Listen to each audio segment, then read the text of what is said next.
to see if you've got it. But I want to temper this with the words of my doctor when I thought that I might have Alzheimer's. And that was, I was in my 50s, probably younger, early 50s. And I drove to San Bernardino to get something. And I turned on Waterman, and I started up Waterman. I was thinking about some other big problem that I had, and suddenly I couldn't remember what I had gone to San Bernardino for. And so I pulled over, and I was just shocked at the fact that I couldn't remember. And of course, all my life I've been very forgetful, so it's right in line with the rest of my life. But I was so upset that I called my doctor that next Monday and made an appointment and went down to talk to him because I thought that, I must be getting Alzheimer's disease. And so he just laughed. He said, Craig, he said, if you're worried about getting Alzheimer's, then you don't have it. So that is something to consider. So we're short. We don't have one. Maybe, is there a couple that could maybe share one? Oh, that's good. And then we're all set. All right. Prefaced remarks today, historically, not only in America, but around the world, having a mental problem, a brain disease, or any kind of psychological issues was considered to be a character weakness. And it was something that a family would hide because they were ashamed of grandma who now had dementia, and they locked her away because they didn't want anybody to know. So that's where we started from, say, in the year, let's see, would have been 1923, when my grandmother, it was my grandmother on my mother's side, had an appendicitis, and it ruptured, and it literally poisoned her brain. And while she could still talk and was alert, she had no memory at all. And so she was put away in an institution in Iowa because the family was so ashamed that there was this mental weakness in the family, which had nothing to do with mental weakness, the fact that she was poisoned. And so my mother, as the little girl, 8 years old, my mother used to take the train from her little town in Iowa to the town where the mental institution was, but she was housed in the southeastern Iowa Home for the Insane.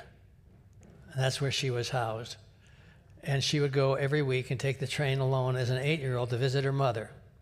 And so that's kind of the starting point of where this whole story of mental illness for me began. The idea that it was so hidden away. And then we come up to the period now when we realize that mental illness is not a sign of weakness. And in fact, a brain disease can really have nothing to do with the old concept of mental illness where you're crazy. A brain disease can be a sickness of the brain just like any other organ can get sick. We have one more extra. Is there a couple that could... We have a person back there that doesn't have one. She's got one. What a blessing. Okay. Now, when we come to the brain, we used to have a spectrum, and we would say on this spectrum that either you were, normal or you were abnormal, and your cognitive processes, your cognition, which is your ability to use your brain, was either normal or it was abnormal. And this spectrum was just there, and somehow you were pinned somewhere on this spectrum by a psychiatrist if you're having problems. Well, now we know that this spectrum is not immovable, and in fact, a person may be more moving on this spectrum than static. So, for example, a person who has some loss of mental cognition might in 15 years actually improve. And so it's not something that's just in one place. Although I will say that in all my work with Alzheimer's patients and personally, that Alzheimer's, which is only one form of dementia, Alzheimer's is a one-way deal. The people, the victim, the patient gets worse and worse and worse, and that's the way it is. But you'll notice that I prefer using the word dementia rather than Alzheimer's, even though probably 70 to 80% of all dementias are Alzheimer's. But there are many other forms, over 20 different forms of dementia other than Alzheimer's. And so I just find it easier to just say dementia, because people who have Lewy body dementia or dementia from Parkinson's, nothing to do with Alzheimer's, but they act exactly the same. And as a layperson, when we go to visit, we can't see any difference between them. Now, how does a person manifest the symptoms that are on this card? Starting with things that the Alzheimer's Association says: memory loss that disrupts life, difficulty completing familiar tasks, can't plan, can't understand, new problems in writing. Yeah, we don't have any more. Oh, good. Thank you. Those changes that we see as symptoms of Alzheimer's, and those are the changes that you will see in a loved one. Those changes actually begin years before their manifestation. So it's a long journey, at least 5 years before a person actually begins to exhibit any of these symptoms of Alzheimer's disease or dementia. And that journey is a time in which you don't really notice, as you observe your loved one, that something is going on. But then one day, something will happen that will bring it to your attention. For example, maybe you say that, well, we're going to leave at 10 o'clock and go down to see the tax man. And then suddenly, 5 minutes later, she says, when are we going? And then you say 10 o'clock. And then 5 minutes later, she says, when did you say we're going? 10 o'clock. Then after the 5th or 6th or 10th time, you realize, and it's like turning on a light bulb, that this isn't normal. There's something going on here, that there's some pathology here, that yes, we can forget something. Like my granddaughter just sent me her new P.O. box in Flagstaff, and I had written it down in 2 different places. In one place I put box 150, and another place I put box 104. Is that Alzheimer's disease? No. That's just the normal, daily, getting life confused business that we are in. I mean, I was so absent-minded that one really hot day in Yosemite Valley, I was there with my mother. I was only 17. I walked from Camp 3, where we were camped, about 1.5 miles to Camp Curry to go swimming in the swimming pool, and brought my towel along. When I went into the changing room, I discovered I had forgotten my bathing suit. Well, I realized I faced a crisis, that there were 2 possible reactions to that, being slapped in the face with reality. One, I could just sit down and cry, or I could just learn to accept myself for what I am. I'm very forgetful. And so some of us, that's our model. That's the way we came.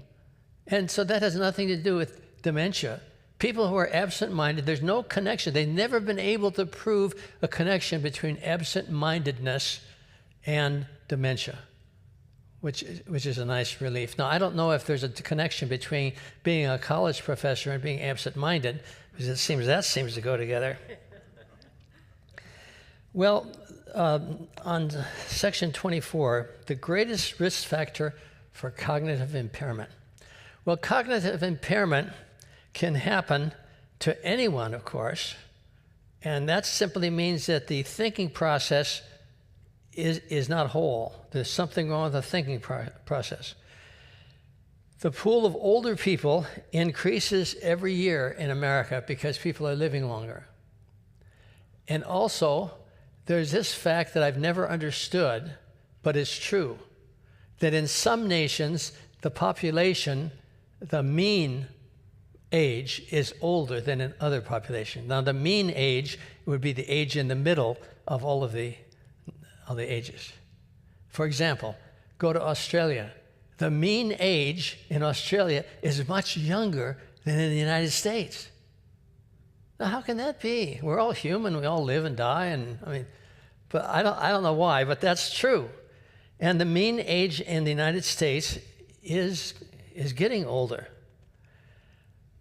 Then, on top of that, it appears that percentage-wise, there now are a greater number of people getting dementia out of this population every year. It's a greater percentage of people. So by 85, which is a key age for people who do these kinds of estimates, there are estimates of people who are going to have dementia that vary from all the way from 1 out of 5 people, which would be 20%, to the really scary studies that consistently show 1 out of 3 by age 85. Well, in just 3 weeks, I'm going to be 85.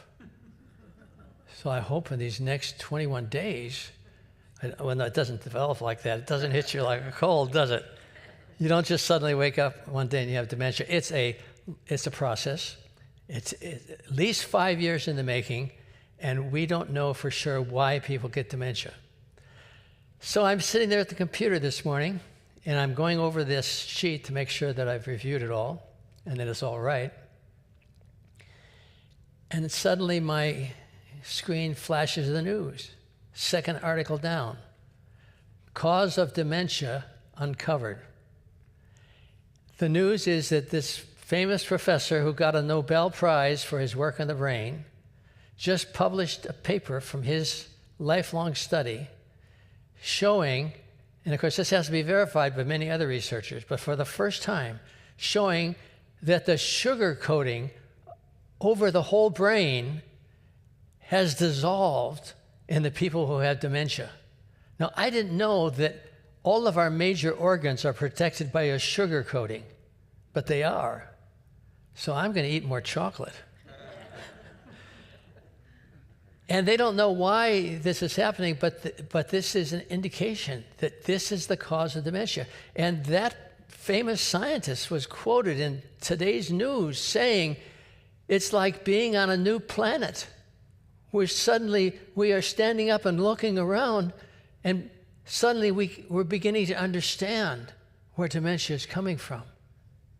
Now they just have to work on this sugar coating. So you see, when things are identified, then maybe there's a chance that the next scientist will discover how to repair the sugar coating or how to keep it in place. And we can cut down on these cases that we have of dementia. For years, I was the hospice chaplain in Yucca Valley in 29 Palms. And in Yucca Valley alone, there were 3 facilities that were just devoted for dementia. I mean, this quiet little town out in the desert, and there's 3 facilities filled to the brim with people who have dementia. I mean, this is like some kind of a raging disease, and it's hidden away and nobody even knows about it. So we need to have some discoveries to help us with this. Well, mild cognitive impairment, or MCI, can be a stage on the way to full-blown dementia. Mild cognitive impairment is the condition that exists between the normal cognitive process or cognition, the normal decline of cognition of aging, and the severe cognitive decline of dementia. That means that in mild cognitive impairment, and the definition is that the person is impaired in one area. So, for example, they don't have, there's a big one now they don't have immediate memory anymore.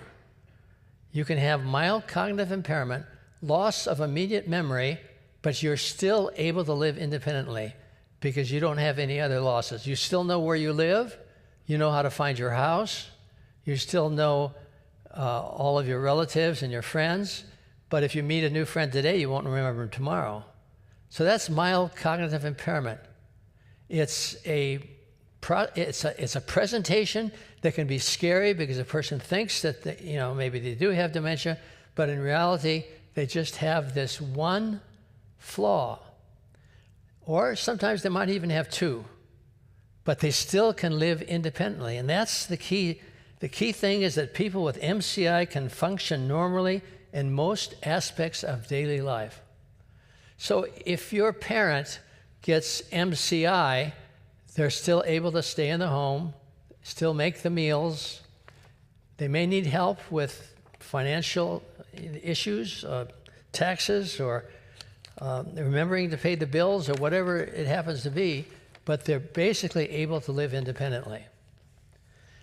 So what causes MCI? Because MCI is an important topic. We'll see how it's related now to dementia. Like many brain diseases, the cause is unknown. And in a significant number of cases, MCI develops into Alzheimer's disease. Decline in cognition can also be caused by, and there's a whole bunch of them under number 26, infections, reactions to medication, getting your chemical balance in your body upset through various diseases, alcoholism. Someone who is a dyed-in-the-wool alcoholic will end up impaired mentally, and I've seen it. They don't know who their friends are or their relatives are. They hardly know their name because that's what alcohol can do. Does MCI always lead to a diagnosis of dementia? No, it doesn't. In fact, in 62% of the cases, MCI does not lead to a diagnosis of dementia. So in the majority of cases, MCI is kind of an independent condition. It looks like dementia, but it actually isn't. And I've written down the progression by years, the first 12 months, 2 years, 5 years, more than 5 years. We have a 38% progression to dementia.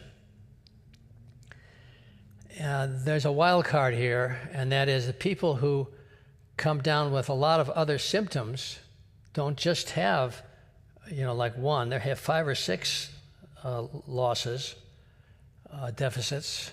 That doesn't apply to them. Or if you do a spinal tap, there are markers in the spinal fluid that can show that there's Alzheimer's markers. And so actually the only certain way of knowing if a person really has Alzheimer's is to do a spinal tap, which is not a very appealing idea to anybody because it's so fraught with risk. So number 28, what are the common symptoms of MCI? People vary, so there are no two people who have the exact presentation, but generally when someone has MCI, it's something that's noticed. It's something that hits you in the face. It might be, normally it would be something like memory loss.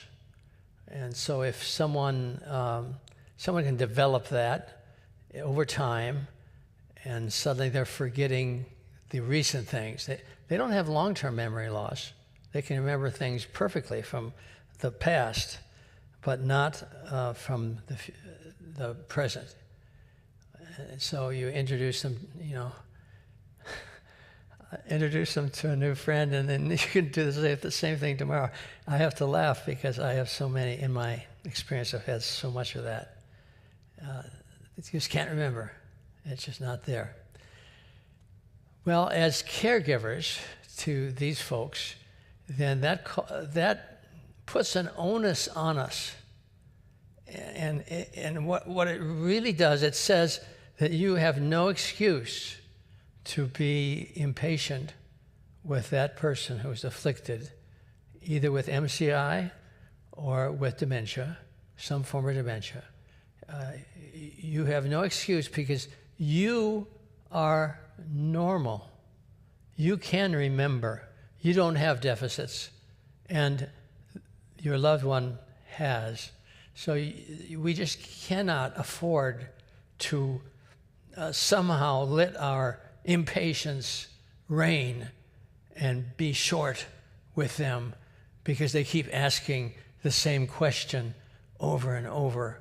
Your job as a caregiver is to answer that repeated question every time, just as you did 2 minutes ago. And so that will be a godsend to you because it will develop your patience. You will learn that you can do it, and you can overcome that bit of you that wants to lash out because you're so sick and tired of hearing that same question over and over. Well, how is number 29, how is MCI diagnosed? Well, there aren't any, just like so many of these dementia cases, there's no test in general, although I mentioned that you can get a spinal tap, which would be very, very definitive. But there are no tests that you do in the field. A visiting nurse or someone who can just, if the test strip turns blue, you've got dementia. That just doesn't happen. Or for MCI. For MCI, it's what doctors call a differential diagnosis. That means it depends on different things. And it takes a trained clinician in order to be able to say whether you have MCI. Certainly, if you just have one deficit and it continues for a year and 2 years and 3 years and 4 years and 5 years, no other deficits, that, of course, is the differential diagnosis. You don't have dementia. You just have this one thing. Now, how about our own mental foibles? How about when, for example, there's one plant that I can never remember, and we're planting it in my front yard, and right now I can't tell you the name of it because I have a mental block against it. And I've always had a mental block against it.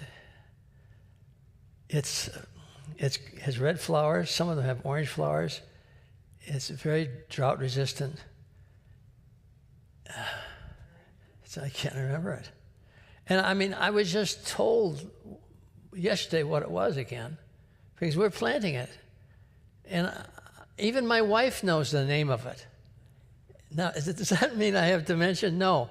I have a mental block, which could be a part of MCI, that I get a mental block. But I don't get a mental block over everything. I can get a mental block over somebody's name once in a while, but I don't get it's not my general way of living, and it does not interrupt the quality of my life or my ability to live alone.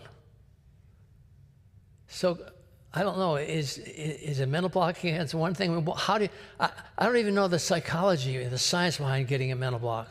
Why is it that I can never remember that one plant name? And now I kind of pride myself in that I can't remember it. It's just right there. I could almost say it, but I can't. Oh, well. So the important thing to remember is that is the patient able to fully function independently? And if that's the case, then that's not dementia. That's something else. And if it persists, we could say it's MCI. So number 30, Emory University put out a very helpful guide to what you can do to help your brain. And I want to preface it by saying that the mantra that you remember, tell yourself over and over, if it's good for the heart, it's good for the brain. That's it. Why don't I eat donuts? It's bad for the heart. Well, it's also bad for the brain. So I mean, remember that news reporter, and they were always looking for some new topic to write about, decided he would go on a diet of McDonald's food 3 meals a day for 90 days, and he would be assessed every day. And he got a team of doctors who agreed to assess him. They took blood tests and physical assessment as well, and they assessed him every day. After 30 days, the results were so alarming that his doctors would not let him continue. They said he wouldn't last 60 more days. It would kill him. It would kill his heart. That's how bad it is. You can't eat at McDonald's every day. It's just, you can't do it. And the donuts, I guess I've already told you 100 times how I got cured of eating donuts. I was, it's before I went to seminary. I was in my 20s. I was going to another church here in town, and we had a real active young people's group, and Bob Wells was in it. And I remember all the young couples we had, and there was one man, his name was Bernie, who every morning he went down and ate donuts at the donut place right real close to the church, just over here. I don't know if it's still there. It was right near McDonald's. And he would eat donuts every day there. Well, then I read about the donut cure, and I like donuts too. And so and the cure is this: you go to the donut store, you buy your favorite donut, whatever it is. And so I bought myself one of these French curlers. That was my favorite donut. And then you put it into the microwave, and you microwave it for 5 minutes. Then you take it out and look at it and smell it, and you'll never eat another donut again. Boy, was that effective. I have not had another donut since I stopped sometime in my 20s, because it was so disgusting that you're putting that into your body. No wonder it clogs up your heart, and it's going to clog up your brain. Well, number 1, exercise. Well, it's very intuitive. I mean, exercise, anyone could tell you exercise is good for the body. And it's good for the body. Why? Because it does what the body was made for. Work, circulate, get the blood going, get the heart pounding. I mean, I'm still, making my heart pound on my bicycle going. I go up Rossmont almost every day on my bike because it's such a killer. I love it. Makes my heart pound. And the same thing when I swim a 200 fly. It makes my heart pound. It gets my circulation going. My body is working at optimum level, and you keep doing that all your life, and you end up in a much better place than if you hadn't done it. So exercise helps your brain. Diet, we've already covered that. Social engagement. It's kind of interesting that that's number 3, isn't it? Social engagement. Well, what better way is there for social engagement than to come to church? Because you're engaging with people who are kind and loving and trying to live life to the fullest and in the best way possible. And it's just remarkable that this is open to anybody in the community, that you can get into a fellowship, and it's going to help your heart. Cognitive exercise. Well, it's anything that helps your brain. I mean, they say speaking another language. And I know that when I go to Germany, the first 3 days, I'm exhausted because my mind is trying to get back into clicking into German again. And then by the 4th or 5th day, suddenly I'm speaking German and doing just fine. So that really exercises the mind. these brain games, and we had a whole hour on brain games a couple of years ago when we did the seminar on aging. The brain games, I believe, are a powerful tool. Now, I know there's a lot of hype about it, and there's been a big federal investigation, and there was a big lawsuit and a big fine, millions of dollars. But you just try some of those brain games, and you know that's helping your brain. I mean, it's just mentally exhausting because you don't do that every day. You don't suddenly have to be doing this every day. Oh, I think they're wonderful. And if you want to find them, you go on Google and just put in brain games. There are a lot of them, a lot of different companies. Sleep habits. So if you're an RN and you work all day and you're on call all night and you work all day, you're awake in the middle of a night and suddenly you're having to go, like a firefighter is asleep and suddenly the alarm goes off and you have 2 minutes to get on the truck or you're fired. I mean, that's literally true, that if the truck leaves without you, you're out of there. You're done. You've got to be on that truck, and it leaves in 2 minutes. So, you got to get dressed and get on that truck.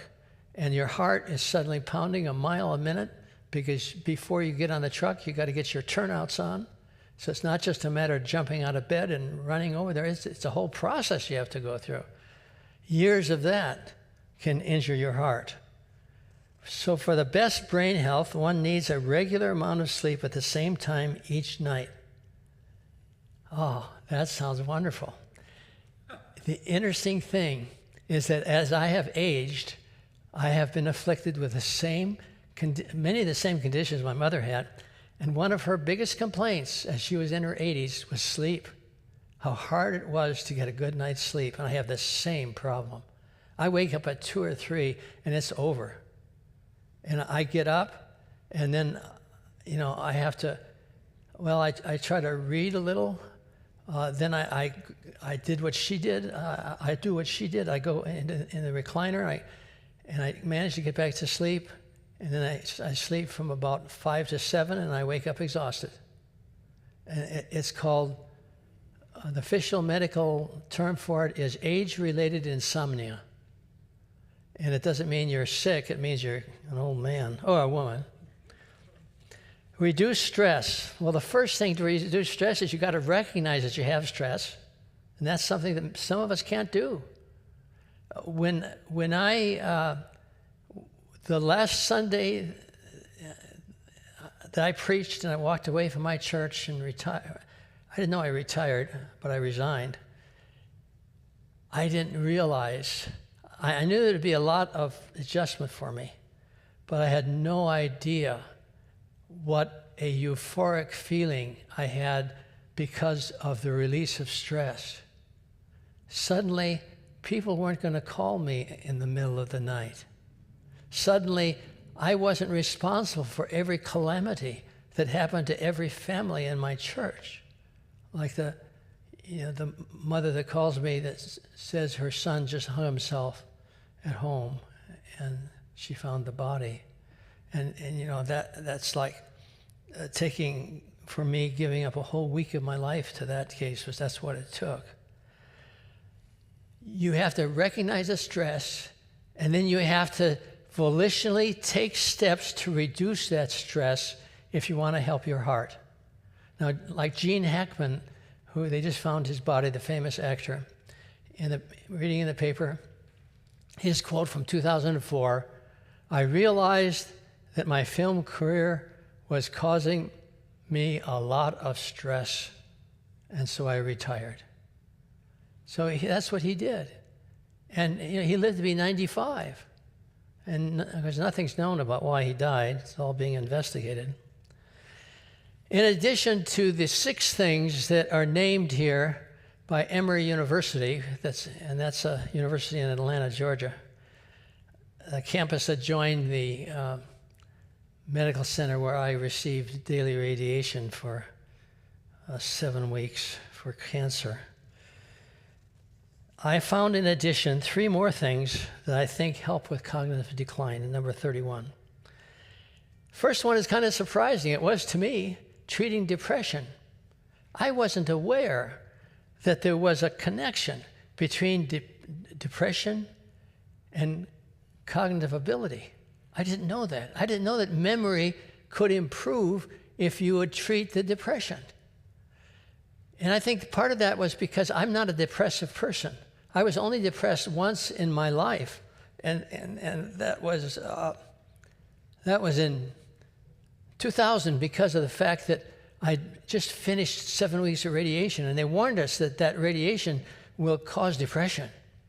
And it did, and it was like a black hole, and it was something I had never experienced in my life. And for the first time, I was able to understand what it was like to have it. But studies have shown that if depression can be successfully treated, memory improves. Now that's just amazing to me.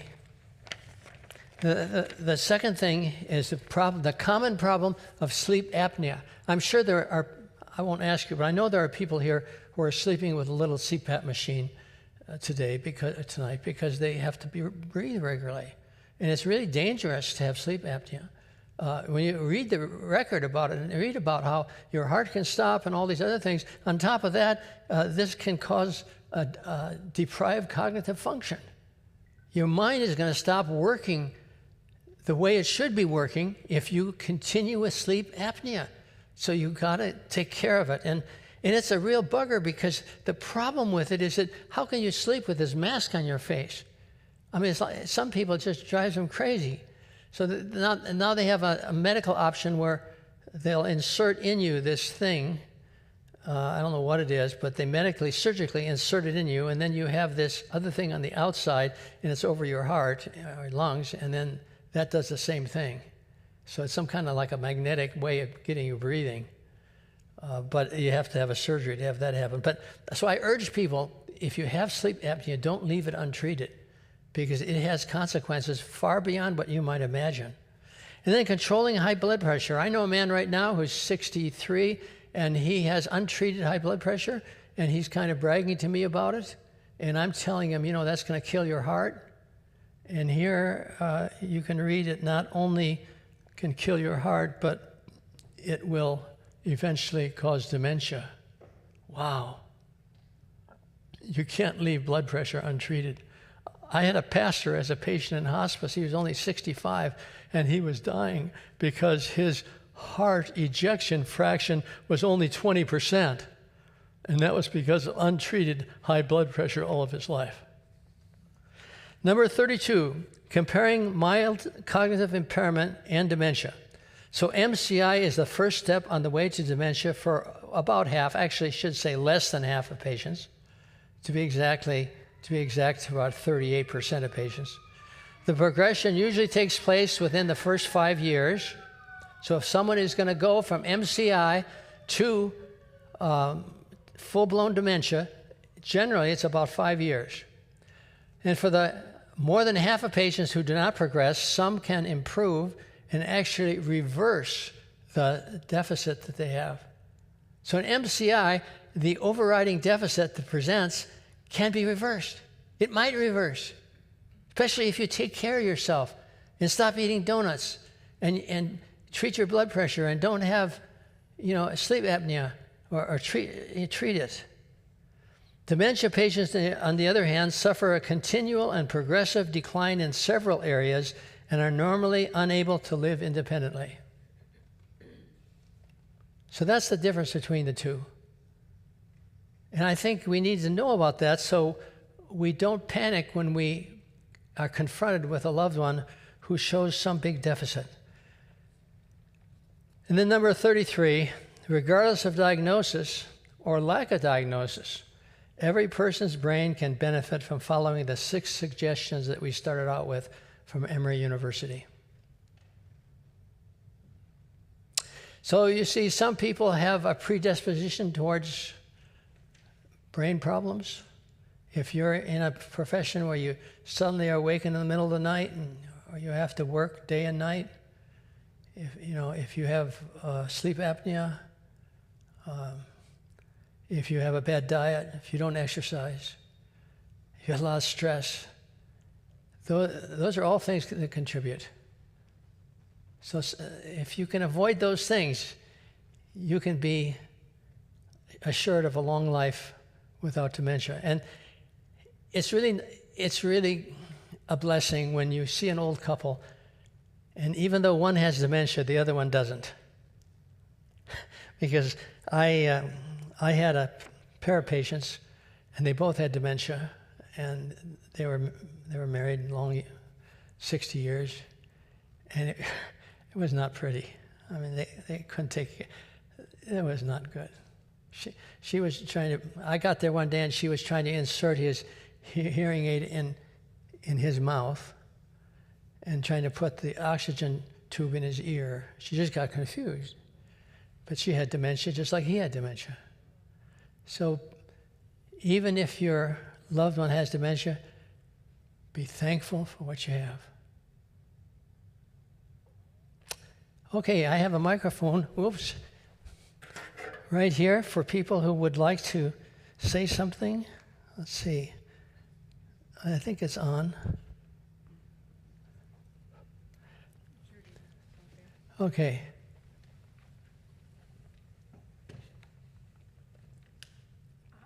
Could you give some numbers for your blood pressure? What's good range for good blood pressure?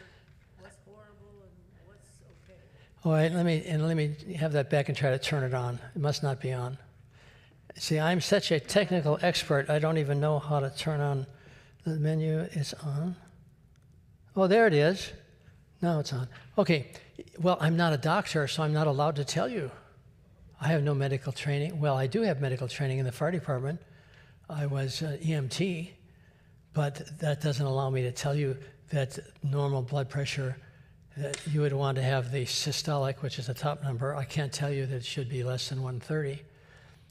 It would be ideal if it was less than 130.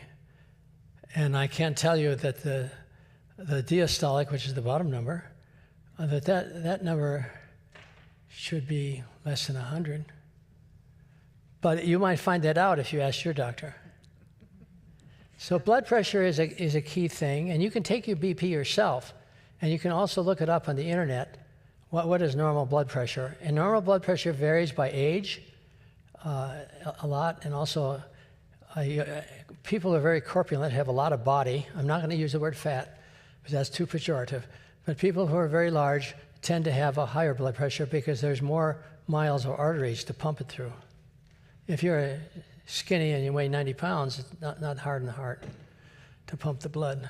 Any other questions? Yeah, thanks, Greg. You talked about the increase in dementia in recent years.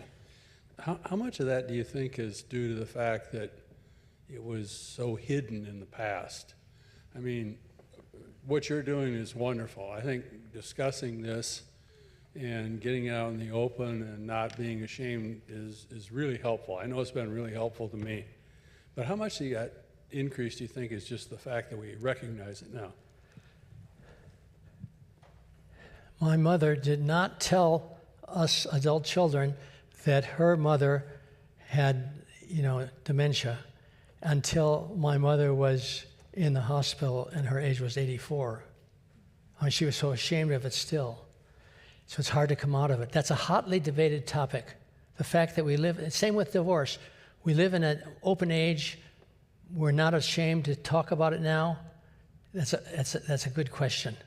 And I don't know, and no one knows. You can read about it on the internet, but I don't know what the answer is to that. But that's a real point. Now we can talk about it.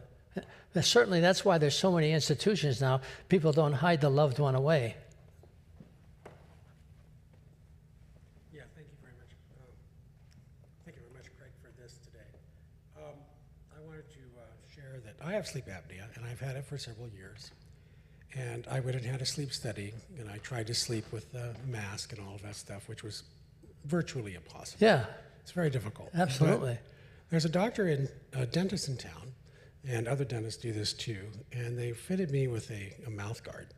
And the mouth guard is designed to move your jaw forward just a millimeter or two, and that's all it really takes to clear my airway. So I've worn that for years and avoided the CPAP completely. So that's been a real blessing. Okay, wonderful hint. A mouth guard. He has a mouth guard that really works, does the job, and he's used it for years. Can't beat that. I've never worn one of those masks, but it looks awful. So you might talk about this in a later session, but is hereditary? Yeah, I can talk about it, yeah. No. Let me say on the heredity issue, like my daughters have brought that up too. The good news on that is that only 27% of all dementia patients in the United States, only 27% have it in their family. So is it transmissible? Yes. But, 3 out of 4 cases, it won't be transmitted.